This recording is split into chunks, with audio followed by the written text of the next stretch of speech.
Hi, I'm Alex Gibney, and I'd like you to go see a film I'm very proud of, Client 9, The Rise and Fall of Eliot Spitzer. Client 9, The Rise and Fall of Eliot Spitzer is available now on iTunes and on demand. I never asked if a case was popular or unpopular. Never asked if it was big or small. I simply asked if it was right or wrong.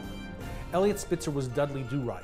He was the sheriff of Wall Street. He was an upright do-gooder who was an extremely moralistic man and was seen as possibly the first Jewish president. I said to Merrill Lynch they wanted to settle the case and pay some money, and said, we will pay a big sum of money if you promise to keep the information secret. And I said no, because my job as Attorney General is to change the system. The New York Times website identifies Governor Spitzer's mystery call girl as Ashley Alexandra Dupree.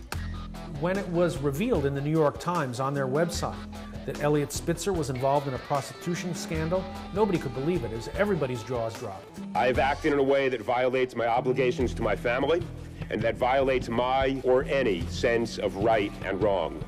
Everything you think you know about the Eliot Spitzer story, you really don't know. How often did you see Governor Spitzer? Legally, I'm not able to answer that question.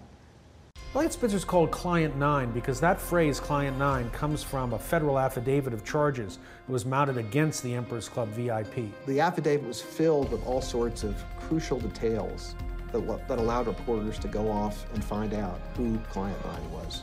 They devoted very little time to Clients 1 through 8 and very little time to Client number 10, but they devoted 6 riveting pages to Client number 9. Why?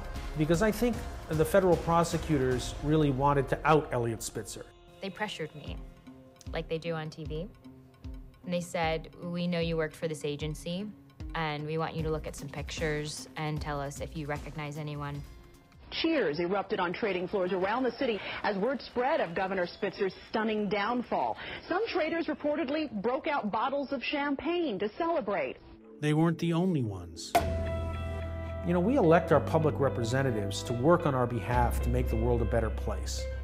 But we've become so insistent now on playing a kind of gotcha with our politicians that it's kind of blinded us to what we really should be paying attention to, which is, are there businessmen who are taking advantage of us as private citizens? Is the little guy being cheated while big tycoons are walking away with millions of dollars? You know, you have to wonder, what's the bigger crime? What the guys on Wall Street did, or what Eliot Spitzer did on his own private time? Magnolia Pictures presents Client 9, The Rise and Fall of Eliot Spitzer. Watch it now on iTunes and on demand before it's in theaters November 5th.